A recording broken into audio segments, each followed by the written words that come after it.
Hello everyone, welcome again. Today's we have the topic altered body temperature. Body temperature Altered के बारे में हम देखेंगे जिसमें हाइपरथर्मिया या फिर हाइपोथर्मिया भी हो सकता है. Alright, so understanding the thermo regulation and its important in the patient assessment and care. Altered body temperature refer to a deviation from the normal body temperature due to various physiological or pathological factor. Alright, so body temperature को हम यहाँ पे understanding करेंगे. Thermo regulation क्या है, body temperature का alter आपका किस तरीके से होता है, क्या क्या इसमें कॉजेस हो सकते हैं, कौन कौन सी नर्सिंग केयर होना चाहिए, क्या नर्सिंग मैनेजमेंट एंड असेसमेंट होना चाहिए. बॉडी टेम्परेचर अल्टर्ड आपका रेफर करता है deviation from the normal body temperature. Normal body temperature से डेविएट होना due to various. Deviation means कि इधर ये तो ज़्यादा हो सकता है, इंक्रीज हो सकता है और डिक्रीज हो सकता है due to various different type of physiological और पैथोलॉजिकल फैक्टर की वजह से आपको हो सकता है. करेक्ट. सो नॉर्मल जो इसकी कोर टेम्परेचर है दिस इज दी 36 से लेकर के 38 डिग्री फ़ारेनहाइट तक नॉर्मल होता है. और यदि सॉरी सेल्सियस, फ़ारेनहाइट में बात करें तो 96 से 98.6 तक जो होता है नॉर्मल आपका टेम्परेचर होता है. यदि इससे इंक्रीज होता है डिक्रीज होता है तो वो आपका अल्टर्ड होता है. इंक्रीज होता है तो इसको हाइपरथर्मिया बोलते हैं, इनकेस डिक्रीज होता है हाइपोथर्मिया बोला जाता है. हाइपो और hyper. Alright, and hypothalamic regulation, hypothalamic जो रेगुलेट होता है तो ये रेगुलेट किससे करती है आपकी हाइपोथैलेमस.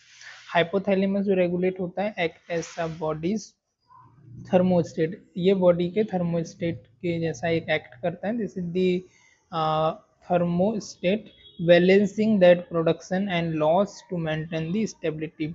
इसको बैलेंस करता है प्रोडक्शन को एंड लॉस को, एक प्रोडक्शन हीट को क्या करता है मेंटेन करके रखता है.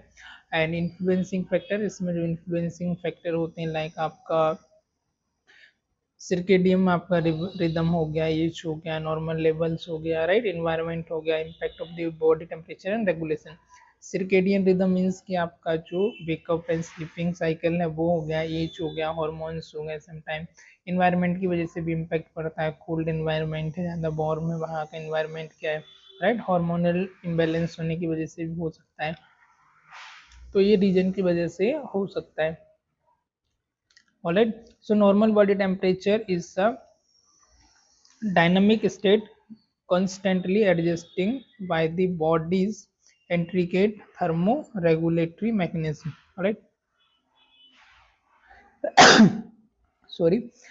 So normal body temperature is the dynamic state constantly adjusting by the body's intricate thermoregulatory, right. So this is the एक स्टेट होती है नॉर्मल बॉडी का टेम्परेचर डायनेमिक, इसको मेंटेन करना, कंस्टेंटली एडजस्ट करना according to the situation, according to outer environment. Body self इसको adjust करती है जिसको थर्मोरेगुलेशन बोलते हैं. Mechanism to maintain the homeostasis, जो कि होमोस्टेसिस के मैकेनिज्म को मेंटेन करता है. ये आपका क्रूशियल होता है फॉर दी फिजियोलॉजिकल फंक्शनिंग के लिए, आपका क्रूशियल होता है, इंपॉर्टेंट होता है, महत्वपूर्ण होता है. Alright, here is the understanding body temperature alteration. Body temperature alteration को समझेंगे यहाँ पर हम. So fever, fever is the pyrexia, pyrexia is known as the fever temperature. Alright, in case high होता है तो हाइपर पायरेक्सिया, लो होता है तो हाइपो पायरेक्सिया. थर्मिया को भी फीवर के नाम से ही जानते हैं. यदि इंक्रीज होता है जनरली हम टर्म का यूज करते हैं हाइपर थर्मिया, डिक्रीज होता है तो हाइपोथर्मिया. हाइपो मीन्स की डिक्रीज होना, हाइपर मीन्स की इंक्रीज होना, थर्मिया मीन्स की फीवर. ऑलराइट, सो पायरेक्सिया क्या है, this is the regulated rise in the hypothalamic set point, right. तो एक हाइपोथैलेमिक से आपका रेगुलेट होता है. टिपिकली जो इसकी रेंज होती है this is the in case more than आपका 38 डिग्री सेल्सियस होता है. In often due to response of infection की वजह से हो सकता है, इन्फ्लेमेशन की वजह से हो सकता है, बॉडी में कोई भी आपका इन्फेक्शन हुआ है, बैक्टीरियल इन्फेक्शन हो गया, एसोसिएटेड हो सकता है आपके इन्फेक्शन से, सिस्टमेटिक इन्फेक्शन से. एंड हाइपरथर्मिया, हाइपरथर्मिया क्या होता है, it is an uncontrolled rise in the body temperature more than आपका 40 डिग्री सेल्सियस और 99 डिग्री फ़ारेनहाइट ओनली 99 100 के अबव फ़ारेनहाइट में इंक्रीज होना जाना, जिसको हाइपरथर्मिया बोलते हैं। अनकंट्रोल हो जाना, हाई ग्रेड लो ग्रेड इसमें होता है, मॉडरेट टू माइल्ड होता है। And inability to the dissipate heat effectively, अब हीट को इफेक्टिवली वो डिसिपेट नहीं कर पाता है, जिसकी वजह से प्रॉब्लम कॉज हो सकती है। हाइपोथर्मिया जो होता है, this is hypothermia dangerous drop in the dangerous drop in core body temperature, right. Core body temperature का आपका ड्रॉप होना, कम होना, लेस देन आपका 35 डिग्री सेल्सियस के कम होना, रिजल्टिंग क्यों हो सकता है आपका इम्पेयर्ड हीट, हीट के इम्पेयर्ड की वजह से, प्रोडक्शन ऑफ और एक्सेसिव हीट लॉस की वजह से आपको हो सकता है। हाइपोथर्मिया क्या है, आपके बॉडी के टेम्परेचर का लेस होना, बॉडी का टेम्परेचर कम होना, 35 डिग्री सेल्सियस से कम होना, 96 फ़ारेनहाइट से कम होना। ये क्यों हो सकता है, इम्पेयर्ड हीट प्रोडक्शन और एक्सेसिव हीट लॉस की वजह से आपकी बॉडी का टेम्परेचर लॉस हो सकता है, इन्वायरमेंटल फैक्टर की वजह से भी ये हो सकता है। नेक्स्ट आपका हाइपोथर्मिया कॉजेस। अब कॉजेस एंड पैथोफिजियोलॉजी क्या है, behind the fever, behind the pyrexia, and risk क्या है, राइट। सो कॉमन कॉजेस क्या है, हीट एक्सपोजर, हीट में एक्सपोजर होने की वजह से, डिहाइड्रेशन की वजह से, स्ट्रेनियस एक्टिविटी की वजह से हो सकता है। तो this is the common cause हो गए। इन्फेक्शियस की वजह से हो सकता है, सेप्सिस की वजह से, मैलिग्नेंट की वजह से। Hyperthermia are frequent culprit, right.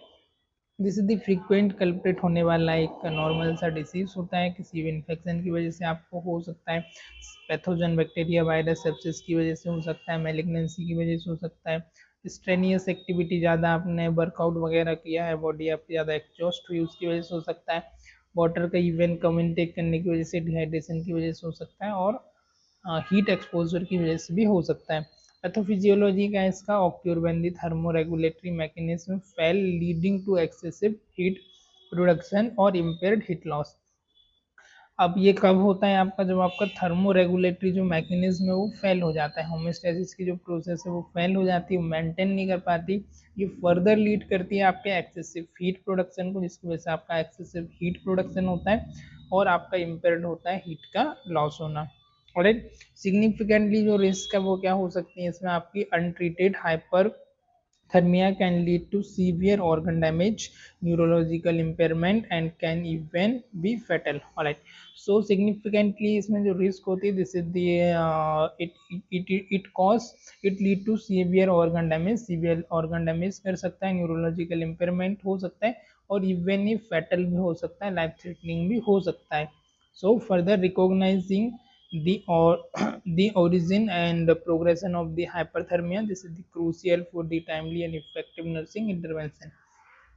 सो इसे हम प्रॉपरली रिकॉग्नाइज कर सकते हैं, प्रॉपरली हम इससे पहले ही अर्ली हम इसे रिकॉग्नाइज कर सकते हैं इसका प्रोग्रेशन को, एंड हम इसे क्यूर कर सकते हैं, ओरिजिन को किस वजह से हो रहा है, जिसे दी क्रूशियल होता है for timely effective nursing interventions के लिए।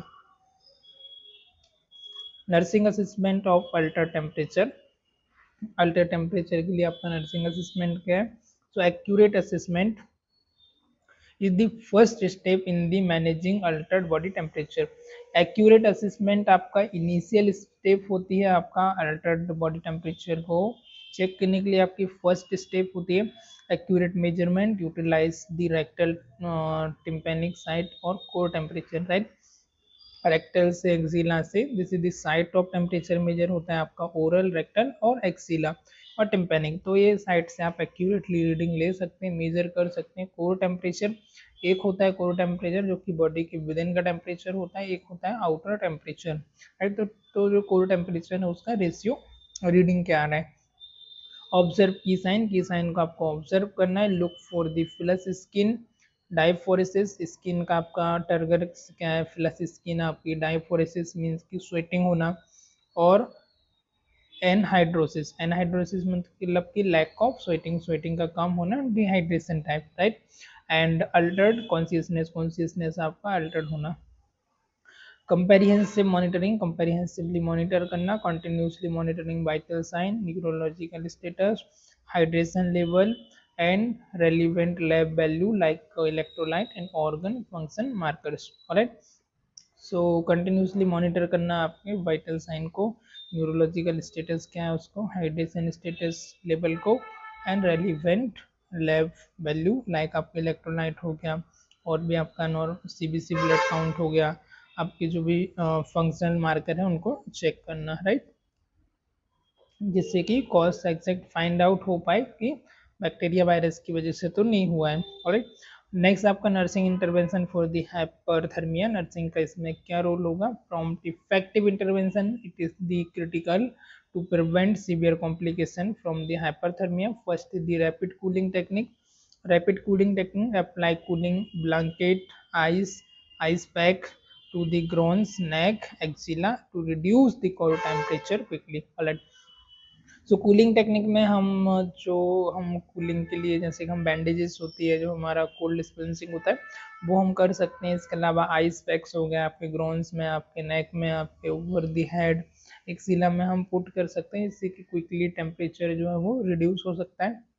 इवेपोरेटिव कूलिंग, इवेपोरेटिव कूलिंग होती है कि एडमिनिस्टर टैपिड स्पंज बात हम पेशेंट को एडमिनिस्टर कर सकते हैं। यूटिलाइज फैन का यूटिलाइज करना, evaporative cooling, adding in the heat dis dissipation. Alright, next आपका हाइड्रेशन, पेशेंट को प्रॉपरली सपोर्ट करना, provide oral IV fluid, oral और आईवी फ्लूइड उसको प्रोवाइड करना to prevent dehydration and correct electrolyte imbalance that can worsen hyperthermia.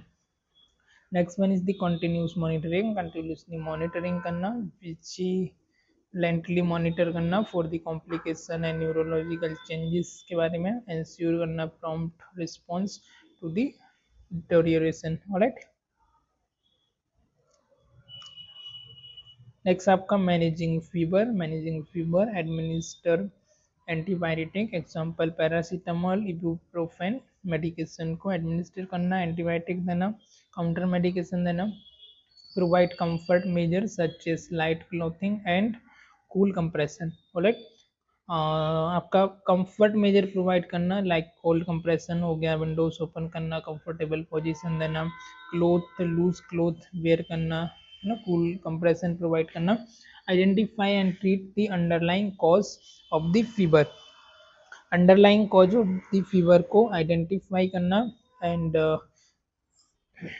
Next is the addressing hypothermia, hypothermia को address करना, initiate gradual awareness using warm blanket और forced airway warming device. Alright, so initiate करना आपका gradual rewarding rewarming using warm, initiate gradual आपका rewarming वापस से use करना, आपका वार्म ब्लैंकेट हो गया और फोर्स एयर वार्मिंग डिवाइस हो गया etcetera. Alright, administer warm intravenous fluid को एडमिनिस्टर करना, prevent further heat loss by removing wet clothing and including insulating the patient. Heat loss को प्रिवेंट करने के लिए आपको आप रिमूव करना वेट क्लॉथिंग को एंड इंसुलेट करना आपके पेशेंट को हाइपोथर्मिया की कंडीशन में। Alright,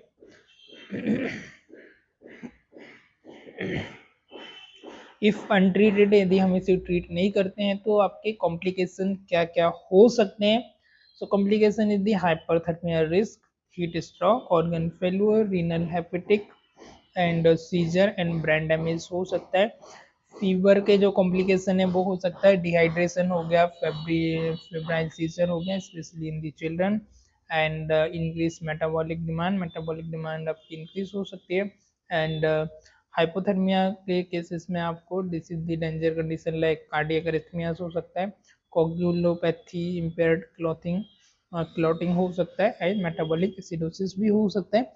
early detection and protective management are the key to mitigating this life-threatening risk associated with the abnormal body temperature.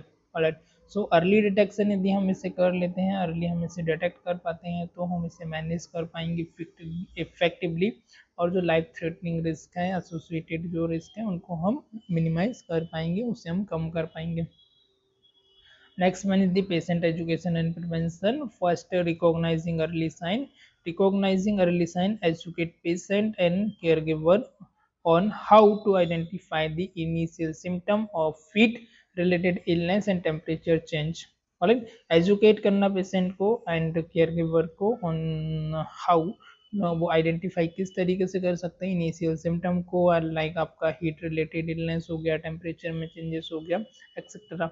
और एक नेक्स्ट है आपका हाइड्रेशन, हाइड्रेट इन्वायरमेंट, इन्वायरमेंट को प्रॉपर तरीके से हाइड्रेट करना, emphasize the critical role of the adequate hydration, proper patient को hydrate करना, उसको एम्फेसाइज करना, and avoiding extreme environmental temperature, extreme environmental temperature को अवॉइड करना, medication seeking help, advice on correct medication adherence, and when it is essential to seek professional medical attention. Alright, medication and seeking help, patient को advice करना और correct medication एडिडेंस, proper जो correct medication उनको लेते रहने के लिए, and when it is essential, जब इसेंशियल है तो प्रोफेशनल आपका मेडिकल अटेंशन को सीख करना। Alright, and vulnerable population and highlight special consideration for vulnerable groups such as elderly, infant, and those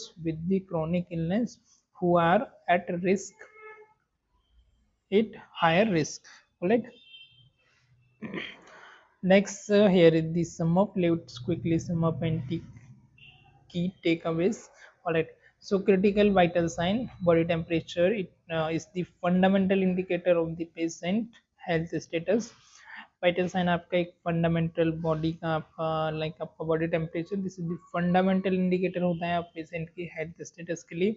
हालांकि ओवरऑल वाइटल साइन आपके महत्वपूर्ण होते हैं जो कि आपकी वाइटल स्टेटस को, आपकी बॉडी की फंक्शनिंग को बताता है, आपका हेल्थ स्टेटस को बताते हैं, लेकिन टेम्परेचर भी आपका महत्व होता है। Alright, nurses vital role, nurses का इसमें क्या रोल होता है? Nurses are essential in the accurate assessment, timely intervention and patient education.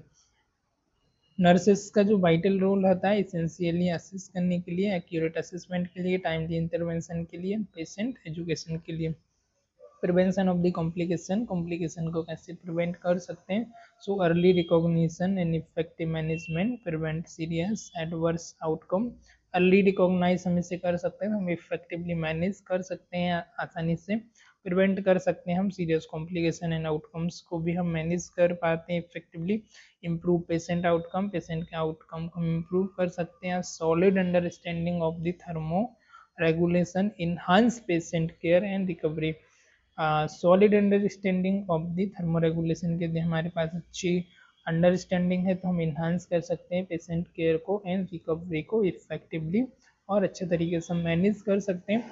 तो आज के इस पर्टिकुलर वीडियोस में हमने फीवर के बारे में जाना, अल्ट्रेशन ऑफ बॉडी टेम्परेचर के बारे में जाना, जिसमें हाइपोथर्मिया, हाइपरथर्मिया के बारे में जाना, इसके सिम्टम्स के बारे में जाना, क्या क्या सिम्टम्स हो सकते हैं, क्या क्या नर्सिंग का मैनेजमेंट हो सकता है, क्या क्या मेडिकेशन है जिससे हम इसे मैनेज कर सकते हैं इफेक्टिवली। सो ओवरऑल हमने इसके बारे में यहाँ पर देखा।